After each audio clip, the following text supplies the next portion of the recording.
أعوذ بالله من الشيطان الرجيم. بسم الله الرحمن الرحيم. الحمد لله رب العالمين. الحمد لله الذي هو الأول والآخر والظاهر والباطن وله الملك وله الحمد يحيي ويميت ويميت ويحيي وهو حي لا يموت بيده الخير وهو على كل شيء قدير. والصلاة والسلام على النبي الأمي القرشي الهاشمي المكي المدني الأبدحي التهامي العبد المؤيد والرسول المسدد المصطفى الأمجد المحمود الأحمد حبيب إله العالمين سيدنا ومولانا أبي القاسم محمد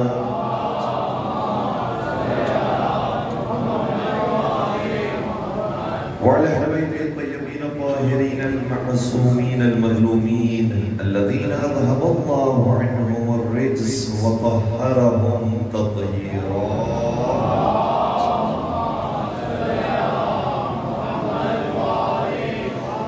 ولعنة الله على أعدائهم أجمعين. أما بعد فقد قال الله تبارك وتعالى في محكم كتابه المجيد وفرقانه الحميد. بسم الله الرحمن الرحيم. أفمن يهدي إلى الحق أحق أن يتبع أمن لا يهدي إلا أن يهدى فما لكم كيف تحكمون. درود پڑھ دیجئے محمد وآلہ.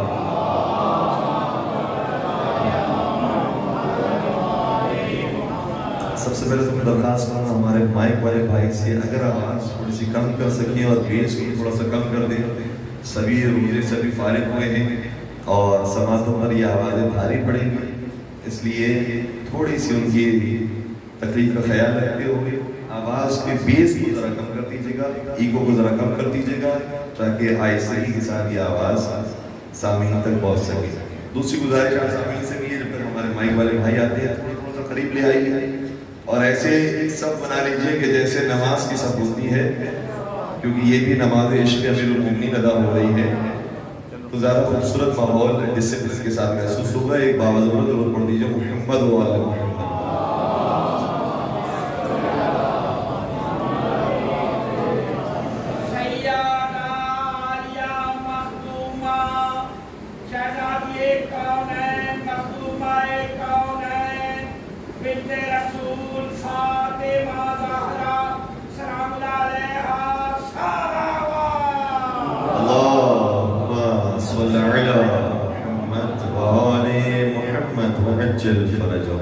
مولا متقیان کی مناسبت سے یہ 2 روزہ مجالس کا انعقاد کیا گیا ہے اور مولا متقیان کے تو 2 سال کا ہے 6 جائے گا 2 دنوں کے اندر ان کے بارے میں مکمل احاطہ کرنے کی کوشش کریں گے.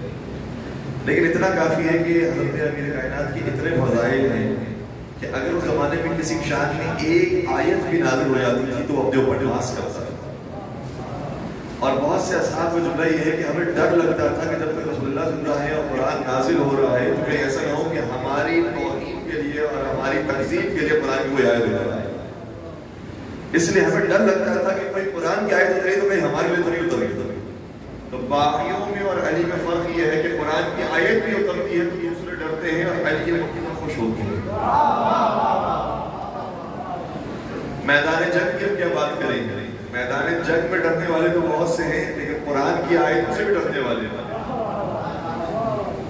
لیکن علی معجزہ کی شان صرف 1 2 3 70 72 آیتیں نہیں ہیں بلکہ ابن عباس سے فرماتے ہیں کہ نزلت فی علی ابن ابی طالب اکثر من 300 آیت. علی ابن ابی طالب صلی اللہ علیہ وسلم کی شان میں کم از کم 300 آیتیں نازل ہیں. اچھا 300 آیتیں کون کون سی ہیں؟ ہمارے یہاں پر بھی اس کا ذکر بہت کم کیا جاتا ہے لیکن کتابیں موجود ہیں اور باقاعدہ لکھنے والوں نے وہ آیتیں تلاش کی ہیں کہ یہ آیت علی ابن ابی طالب کی شان میں نازل ہے، یہ آیت علی ابن ابی طالب کی شان میں نازل ہے. کچھ کی طرف ہماری تھوڑی حد تک توجہ ہوتی ہے لیکن ساری توجہ نہیں ہو رہی. ایک کتاب ہے جو ہمارے مقام فکر سے نہیں. حاکم حسکانی نے کتاب لکھی جس کا نام ہے شواہد التنزیل، یعنی وہ آیتیں جو پنجتن پاک کی شان میں نازل ہوئی، اور ایک ایک آیت کو انہوں نے کوٹ کیا ہے، اس کے نیچے تفسیر میں شان نزول بیان کیا ہے، اور یہ سارے شان نزول ہوئے ان کی اپنی کتاب سے، ان کی اپنی کتابوں سے سارے شان نزول بیان ہوئے۔ تو خوبصورت بات یہ ہے کہ اس کتاب کے اندر انہوں نے 300 تو آیتیں جمع نہیں کر سکے وہ اپنی کتابوں سے، لیکن کم از کم انہوں نے 210 آیتیں لکھی جو باقاعدہ پنجتن پاک کی شان میں نازل ہوئی۔ اور ہم نے ایک ٹی وی چینل پر جب اس کتاب کا حوالہ پیش کیا تھا تو کیمرہ بند ہونے کے بعد جو ہمارے ساتھ بھائی موجود تھے، بہت بڑے عالم ہونے بھی کہہ لگے کہ ہم نے جو آن ایئر کتاب کا نام لیا تھا وہ کون سی کتاب کی دوبارہ بتائیے گا۔ ہم نے دوبارہ سے نام بتایا، عالم کا نام بتایا، اور ہم نے کہا کہ دیکھیے یہ کوئی جدید لکھی ہوئی کتاب نہیں، یہ تقریباً 900 سال پہلے گزرے والے عالم کی کتاب۔ اور حیرت کی بات نہیں ہے کہ اتنی پوری پرانی کتاب کے بارے میں آپ کو انفارمیشن نہیں ہے جبکہ وہ آپ کے عالم نہیں ہے، تو اس کا مطلب کیا ہوا کہ آپ کے مدارس میں کیا پڑھایا جا رہا ہے؟ آپ کی دینی درسگاہوں کے اندر کیا پڑھایا جا رہا ہے؟ جبکہ نبی اکرم 2 ہی چیزیں چھوڑ کر گئے تھے، یا قرآن یا اہل بیت۔ تو اگر قرآن کے اوپر آپ کی دینی مدارس کا توجہ ہے تو بہت اچھی بات ہے، قرآن کے اوپر توجہ ہونی چاہیے، لیکن قرآن کے ساتھ ساتھ وارثان قرآن کے اوپر کی توجہ ہوتی ہے۔ اور اس کتاب کا خاصہ یہ ہے کہ اس میں وارثان قرآن کا ذکر قرآن کی آیتوں کے ذریعے ہی کیا گیا۔ ایسا نہیں کہ کوئی ضعیف روایتیں ہیں، روایتوں اور حدیثوں بنائے گئے ہیں، قرآن کی آیتیں ہیں کہ جو ان کی شان ہے۔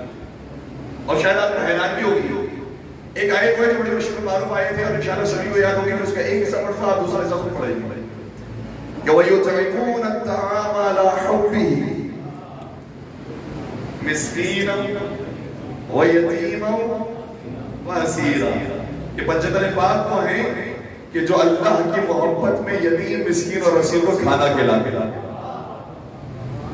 جب مولانا مداحیات کا دن آیا تھا یوم علی، ہم سمجھ ٹی وی پر موجود تھے، تو سمجھ ٹی وی کا طریقہ ایک کار یہ ہوتا ہے کہ اس شو کو شروع کرنے سے پہلے قرآن کی آیتوں کا انتخاب کرتے ہیں، اور ان آیتوں کا انتخاب کرتے ہیں کہ جو موضوع کے ساتھ ریلیٹڈ ہے۔ تو چونکہ یوم علی تھا تو خود ان کے اپنے ہوسٹ نے یہ مشورہ دیا کہ آپ وَيُطْعِمُونَ الطَّعَامَ عَلَىٰ حُبِّهِ مِسْكِينًا وَيَتِيمًا وَأَسِيرًا والی آیتیں پڑھیں۔ تو قاری صاحب کہنے لگے کہ نہیں، اس کے بارے میں مفتی سے پوچھنا پڑے گا کہ یہ آیتیں مولانا سے ریلیٹڈ کرتی بھی ہے نہیں کرتی۔ اور مفتی صاحب سے بات کیا گیا تو مفتی صاحب نے فرمایا یہ اختلافی بات ہے، ہم اس کو چھوڑ دیں۔ حیرت کی بات ہے اتنی متفق علیہ آیت ہے، اس کے بارے میں کہا گیا کہ یہ اختلافی بات ہے کہ نہیں پتا کہ مولا علی کی شان میں کسی اور کی شان۔ اور جب دوران پروگرام ہمیں اندازہ ہوا اس بات کا، ہم نے مفتی صاحب سے معلوم کیا کہ ہم نے کہا تھا کہ اختلافی بات ہے، تو ہمیں تو یہ معلوم ہے کہ یہ آیتیں پنجتن پاک کی شان میں نازل ہوئی ہیں۔ اگر آپ کی کتاب میں کسی اور کا نام لکھا ہوا ہے تو وہ بتا دیجیے۔ تو کہنے لگے کہ نہیں، ظاہراً ہے تو مولا کائنات جی کے گھرانے کے بارے میں۔ میں نے کہا ہے یقیناً انہیں کے گھرانے کے بارے میں اور کسی اور کے بارے میں نازل ہوئی ہے، لیکن چونکہ ہمارا مطالعہ کم ہے، ہماری اسٹڈی کم ہے اہل بیت کے بارے میں، اس لیے ہم سمجھ رہے ہیں کہ شاید کسی اور کے بارے میں بھی ہوگی۔ عزیزوں، اہل بیت کرام علیہ السلام کی شان اتنی زیادہ ہے، اتنی زیادہ ہے کہ خدا نے اپنے قرآن میں بھی بیان کی ہے، مصطفیٰ نے اپنے فرمان میں بھی بیان کی ہے، لیکن آگاہی نہیں ہے، لوگوں تک انفارمیشن سے طریقے سے نہیں پہنچی ہے۔ اور زیادہ بڑا مسئلہ یہی ہے، ہمارے یہاں پر ان کے بارے میں انفارمیشن کم ہے، ان کے یہاں پر ہمارے بارے میں انفارمیشن کم ہے۔ جب یہ صحیح طریقے سے آگاہی ہوگی ایک دوسرے کے بارے میں تو بہت سے مسائل ایسے حل کریں گے۔ تو اہل بیت کی شان میں 300 سے زیادہ قرآن کی آیتیں نازل ہیں، اور وہ آیت ایک اور بھی آیت ہے، وہ بھی انشاءاللہ ہمارے سارے بچوں کو یاد ہوگی، اطیعوا اللہ واطیعوا الرسول ماشاءاللہ وَأُولِي الْأَمْرِ مِنْكُمْ، اطاعت کرو اللہ کی، اس کے رسول کی اور اولی الامر۔ اللہ کے اوپر تو کوئی اختلاف نہیں کہ اللہ کی اطاعت کون سے اللہ کی اطاعت ہے، بھئی ایک ہی اللہ ہے۔ رسول کے اوپر تو کوئی اختلاف نہیں، اسی رسول کی اطاعت کرنا ہے۔ بات آ جاتی ہے اولی الامر، کون سے اولی الامر ہے جن کی اطاعت کی جائے گی؟ ہمارے پوائنٹ آف ویو ہے، ایک ہمارے بھائیوں کا پوائنٹ آف ویو ہے، صحیح ہے، کوئی حرج نہیں ہے ان کا پوائنٹ آف ویو. ہمارا پوائنٹ آف ویو ہے کہ جو ائمہ علیہم السلام ہیں وہی اولو الامر ہیں، انہیں کی اطاعت کی جائے گی، کیونکہ یہ ہستیاں وہ ہیں جو وحی کی بھیجی ہوئی ہیں. تو جو وہ فرماتا ہے، جو اس کا رسول فرماتا ہے، وہ یہ فرماتے ہیں. ہمارے تو ایکویشن بہت زیادہ آسان ہے، لیکن وہ جو ہمارے بھائی وہ کہتے ہیں کہ اللہ کی اطاعت ہے، رسول اللہ کی اطاعت ہے، اور اولو الامر سے مراد حاکمان واحد، یہ جو صاحبان اقتدار ہیں یہ اولو الامر، ان کا یہ پوائنٹ آف ویو. ہم نے کہا ٹھیک ہے، کوئی حرج نہیں. یہ ویسے جو بات ہے وہ کئی جگہ پہ جا کے ٹوٹتی ہے، جس میں سے ایک واقعہ کربلا بھی. کربلا کے میدان میں ایک ہمارا اولو الامر ہے، ایک تمہارا اولو الامر ہے.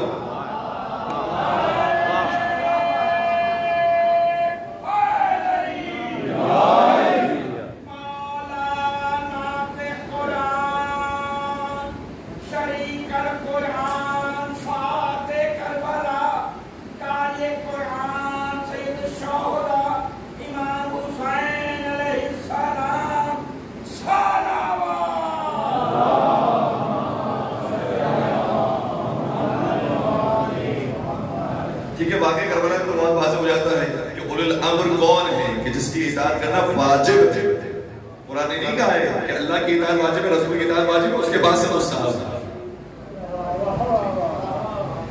جس لفظ کے ساتھ خدا نے اپنی اطاعت کو حکم دیا، اسی لفظ کے ساتھ رسول کی اطاعت کا حکم، اور اسی لفظ کے ساتھ اولو الامر کی اطاعت کا حکم. یعنی اولو الامر کی اطاعت واجب ہے، اور اتنی ہی واجب ہے کہ جیسے رسول اور اللہ کی اطاعت.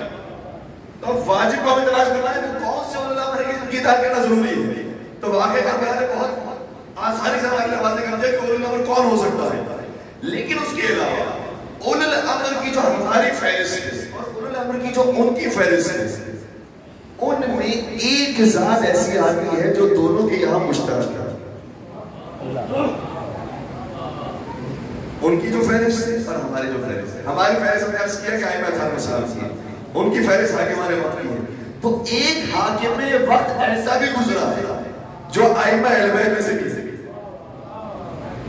اور وہ کون ہے؟ ماشاءاللہ اللہ سلامت رکھو، وہ کوئی اور نہیں ہے. دونوں مکاتب فکر متفق ہیں کہ یہ اولو الامر ضرور ہے، اور وہ ہے علی بن ابی طالب صلی اللہ علیہ وسلم. تو میں کہتا ہوں کہ آپ چھوڑ دیجئے اختلافی معاملات کو، اتفاقی معاملے پر آئیے. علی بن ابی طالب کی اطاعت کرنا تو واجب ہے، اور ایسی واجب ہے کہ جیسے رسول کی اطاعت واجب ہے، جیسے اللہ کی اطاعت واجب ہے. اب مجھے کسی سے کوئی غرض نہیں، بس میرا ایک سوال یہ ہے کہ جب علی بن ابی طالب کی اطاعت بھی ویسی واجب ہے جیسے اللہ اور نبی کی اطاعت واجب ہے، تو پھر بتائیے کہ کوئی اگر علی کی اطاعت حاصل نہ کرے بلکہ جنگ پر آ جائے،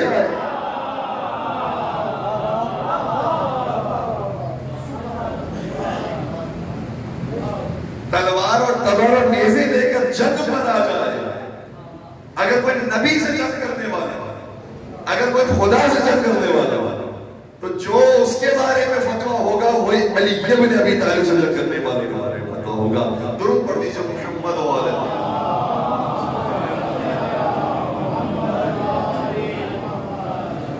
علی بن ابی طالب کئی ساری فضیلت جو خود قرآن کریم میں بیان ہے، اور میں اگر ایک ایک کر کے بیان کروں اس کے اندر بھی کافی وقت لگ جائے گا، لیکن اجمالی طور پر ایک خارقہ بھی ہمارے نوجوانوں کے ذہن کے اندر آ جائے کہ علی بن ابی طالب وہ ہے کہ اگر نماز پڑھے تو آیت نازل ہوتی ہے انما ولیکم اللہ ورسولہ والذین آمنوا الذین یقیمون الصلاۃ ویؤتون الزکاۃ وهم راکعون. تمہارا ولی اللہ ہے، اس کا رسول ہے، اور وہ صاحبان ایمان ہے جو نماز قائم کرتے ہیں اور حالت رکوع میں زکوٰۃ ادا کرتے ہیں. علی بن ابی طالب روزہ رکھتے ہیں، آیت نازل ہوتی ہے وَيُطْعِمُونَ الطَّعَامَ عَلَىٰ حُبِّهِ مِسْكِينًا وَيَتِيمًا وَأَسِيرًا. یہ اللہ کی محبت میں مسکین، یتیم اور اسیر کو کھانا کھلاتے ہیں. علی مرتضیٰ جہاد کریں تو آیت نازل ہوتی ہے بسم اللہ الرحمن الرحیم والعادیات ضبحا فالموریات قدحا فالمغیرات صبحا فاثرن به نقعا ووسطن به جمعا. نہ صرف علی مرتضیٰ کی جہاد کی تعریف کی جا رہی ہے بلکہ علی مرتضیٰ جس گھوڑے پر سوار ہیں اس گھوڑے کی ٹاپوں سے نکلنے والی چنگاریوں کی قسم پروردگار کھا. اب سب میں آیا کہ ہم گھوڑوں کا احترام کیوں کرتے ہیں؟ یہ ایسا نہیں ہے کہ جانوروں کا احترام کیا جا رہا ہے، نعوذ باللہ، ہم کسی اور جانور کا احترام نہیں کرتے ہیں، وہ جانور کی جو استعمال ہو رہا ہے خدا میں اس کا احترام کیا جاتا ہے، اور اس کے اوپر بھی دلیل ہمارے پاس موجود ہے۔ قرآن یہ کہہ رہا ہے وَالْبُدْنَ جَعَلْنَاكُمْ مِنْ شَعَائِرِ اللَّهِ، پروردگار نے اس اونٹ کو جس پر حاجی سوار ہو کر حج بیت اللہ کے لیے جاتے ہیں، اس اونٹ کو بھی پروردگار شاعر اللہ میں سے تسلیم کرتا ہے، اس اونٹ کو شاعر اللہ میں سے بنا دیا۔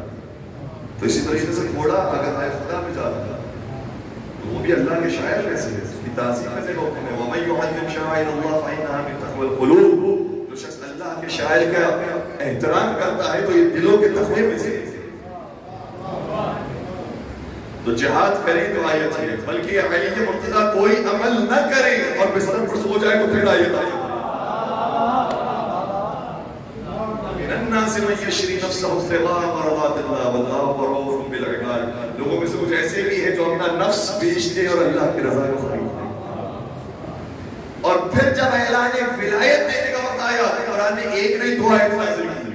پہلے فرمایا یا ایھا الرسول بلغ ما انزل الیک من ربک وَإِن لَمْ تَفْعَلْ فَمَا بَلَّغْتَ رِسَالَتَهُ وَاللَّهُ يَعْصِمُكَ مِنَ النَّاسِ، اے رسول اب وہ پیغام پہنچا دیجئے جو آپ پر پہلے ہی نازل کیا تھا۔ اور اگر آپ نے وہ پیغام نہیں پہنچایا تو وہ ایک تاریخ رسالت کا کوئی کام انجام نہیں دیا، تو جس حکم کو پہنچائے بغیر رسول کی رسالت نہ مکمل ہے تو مومن کا ایمان کیسے ہو؟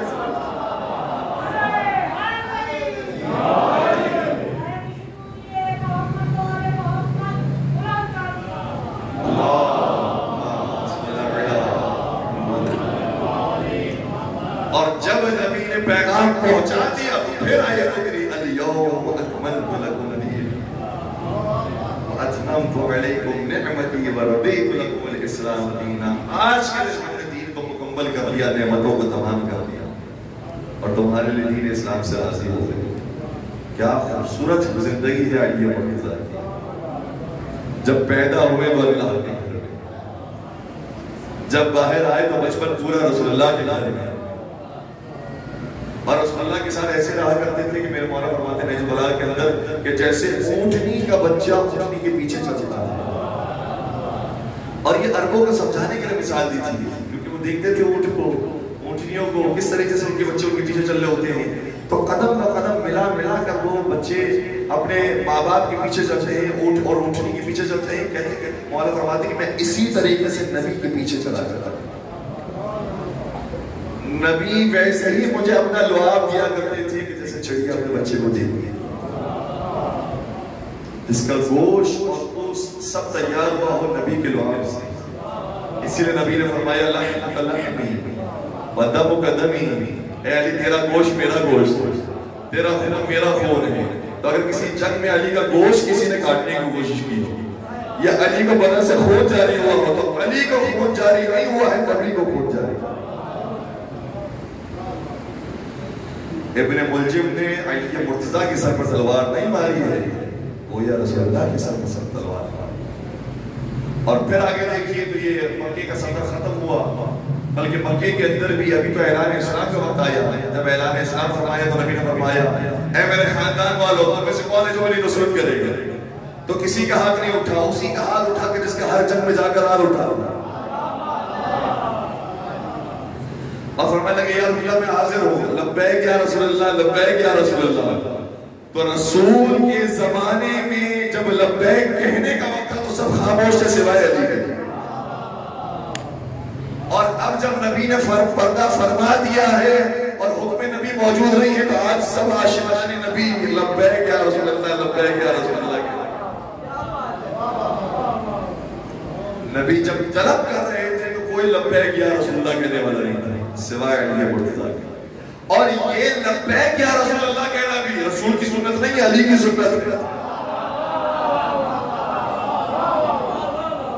رسول کو لبیک یا رسول اللہ کہنا یہ علی کی سنت ہے، علی کو مولا علی کہنا نبی کی سنت ہے۔